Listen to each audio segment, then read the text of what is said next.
Assalamualaikum warahmatullahi wabarakatuh. Nama saya Nur Kadimah. Di sini saya akan menjelaskan teori kenabian dalam filsafat Islam. Jadi, dalam Islam ada yang namanya ilham dan ada yang namanya wahyu. Wahyu dan ilham ini dianugerahkan kepada seorang nabi, dan nabi merupakan manusia biasa yang diberikan kekuatan untuk berhubungan dengan Tuhannya. Wahyu ini terdapat dalam Alkitab, dan Alkitab merupakan sumber utama atau sumber langsung dari Tuhan kepada manusia. Sedangkan ada yang namanya As-Sunnah merupakan sumber yang tidak langsung yang berasal dari Nabi. Siapa saja yang mengingkari adanya wahyu, berarti dia telah mengingkari adanya agama. Jadi kehadiran Nabi di sini untuk mengungkapkan adanya fakta-fakta yang dalam Al-Quran. Bagi orang-orang yang fanatik beragama, mereka tidak mempercayai adanya Nabi. Nabi ini sebenarnya diutus sebagai peran. Nabi diutus sebagai kesaksian antara ilahi dengan manusia dan kesaksian manusia terhadap Tuhannya. Seorang nabi ini digambarkan dalam Al-Quran sebagai orang yang menyampaikan kabar gembira, memberi peringatan, sebagai teman, dan juga sebagai utusan atau bisa dikatakan sebagai rasul. Banyak orang yang tidak mempercayai. Pada zaman Nabi Muhammad, banyak orang yang tidak mempercayai akan adanya seorang nabi. Seperti halnya kaum kafir Quraisy tidak mempercayai adanya nabi. Mereka beranggapan bahwa seorang nabi itu mengapa seorang nabi itu harus berkelakuan seperti manusia, makan, minum, dan segala aktivitasnya itu sama hal yang dilakukan seperti manusia. Mereka tidak masuk akal. Kenapa seorang nabi harus seperti itu? Biasanya nabi ketika menerima wahyu itu melalui perantara malaikat Jibril, baik berupa malaikat Jibril menyamarkan diri menjadi seorang lelaki atau dalam bentuk lainnya. Tetapi ada suatu momen di mana Nabi berjumpa langsung dengan Tuhannya, yaitu pada malam Mi'raj, yang Nabi menerima wahyu. Di sini ada beberapa tokoh yang mengungkapkan tentang teori kenabian dalam filsafat Islam. Yang pertama itu ada Al-Farabi. Al-Farabi ini mengemukakan bahwa setiap manusia itu mempunyai pikiran dan imajinasi, atau bisa dikatakan pemikiran dan ilham. Jadi setiap manusia dianugerahi ini. Tetapi berbeda dengan para nabi. Para nabi tidak hanya dianugerahi pemikiran yang kuat sehingga bisa menerjang segala aib, segala yang tertutup gitu. Tidak hanya itu saja, tetapi Nabi juga dianugerahi yang namanya jiwa yang bersih. Makanya mengapa ilham itu dianugerahkan kepada seorang Nabi. Tidak hanya memiliki pemikiran yang kuat, juga memiliki jiwa yang bersih.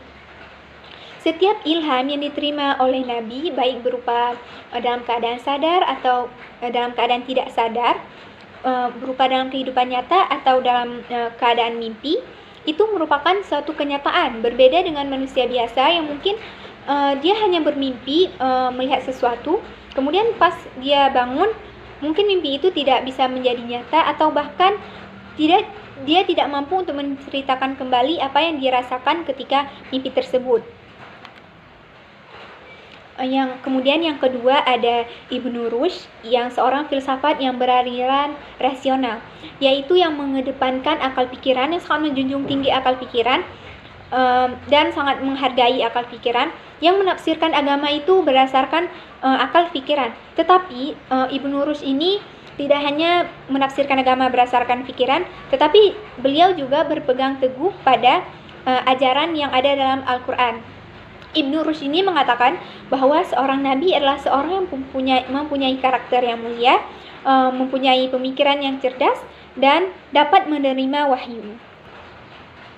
Kemudian yang ketiga, ada filosof yang namanya Al-Ghazali. Al-Ghazali ini punya satu buku yang berjudul yang ketiga ada Al-Ghazali. Jadi Al-Ghazali punya buku yang berjudul Tahaful Al-Falasifah. Dalam buku ini mungkin nadanya agak sedikit menentang dengan pemikiran Al-Farabi.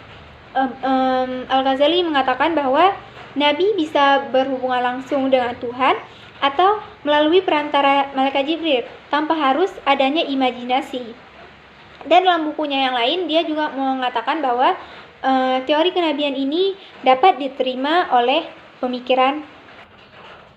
Yang keempat itu ada tokoh filsafat yang bernama Al-Afghani. Al-Afghani ini memberikan perumpamaan bahwa masyarakat itu dikatakan sebagai tubuh. Dikatakan sebagai tubuh yang saling membutuhkan. Tubuh itu yang saling anggotanya itu saling membantu antara anggota satu dengan anggota yang lainnya. Kemudian tubuh ini juga memerlukan yang namanya roh. Dan Al-Afghani ini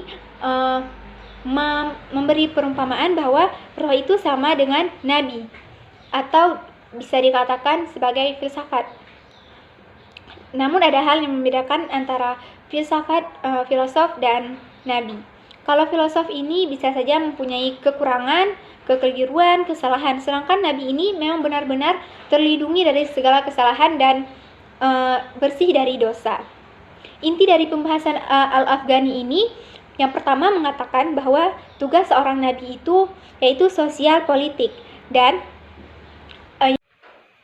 yang kedua, nabi dan filosof mempunyai kesamaan, yaitu sama-sama ruh yang merupakan sumber kehidupan bagi masyarakat. Selanjutnya ada filosof yang kelima yang bernama Muhammad Abduh. Muhammad Abduh ini pernah membaca karangan Ibnu Sina dan sangat ingin mengembangkan filsafat klasik. Muhammad Abduh ini berpendapat bahwa manusia adalah makhluk budaya yang mempunyai tabiat suka bergaul, mempunyai hak dan kewajiban. Tapi kadangkala manusia ini suka mencampur adukkan antara kewajiban dan hak. Maka dari itu, kenapa seorang nabi perlu diutus untuk menegakkan mengembalikan yang hak dan yang batil? Mengapa nabi dipilih sebagai yang memberikan kebenaran? Karena nabi ini seorang yang dianugerahi ilham dan dianugerahkan wahyu. Karena seorang nabi ini mempunyai jiwa yang tinggi sehingga dibukakan rahasia-rahasia dari Tuhannya. Kemudian ada filosof selanjutnya yang bernama Ibnu Sina. Ibnu Sina ini menafsirkan filsafat kenabian dengan penafsiran psikologi. Pendapat Ibnu Sina hampir sama dengan pendapat Al-Farabi yang kemudian mulai menjelaskan tentang mimpi yang dijelaskan secara ilmiah. Melalui eksperimennya, mengatakan bahwa manusia ini bisa dianugerahi pengetahuan yang bisa dia dapat ketika dia mimpi. Bisa melihat hal-hal yang tidak tampak ketika dia mimpi dan tidak sukar untuk mengungkapkan kembali ketika di kehidupan nyata. Ibnu Sina juga berpendapat bahwa nabi ini merupakan fitrahnya, bukan sesuatu pencarian. Penolakan terhadap nabi dalam Islam. Sebenarnya pada awal-awal Islam, orang-orang mempercayai kenabian secara sepenuhnya. Kemudian lambat laun karena seiring berjalannya waktu ada pengaruh dari luar seperti dari golongan Masda' dan Mana'iyah dari Persia. Kemudian ada juga golongan Samniyah dari agama Brahma, ada orang Yahudi dan Masehi. Mereka mengkritik adanya wahyu dan tidak mempercayainya. Ada tokoh yang bernama Ibnu Arawandi. Dia mengarang satu buku yang berjudul Az-Zamarudah. Dia ini menolak dan mengkritik adanya kenabian. Dia juga menolak segala mukjizat. Dia juga menolak adanya ajaran agama Islam. Dia berpendapat bahwa manusia ini dianugerahi akal pikiran. Jadi dengan itu nabi tidak diperlukan, karena dengan akal pikiran yang dianugerahi ini manusia bisa membedakan sendiri yang mana ada yang benar, yang mana yang salah.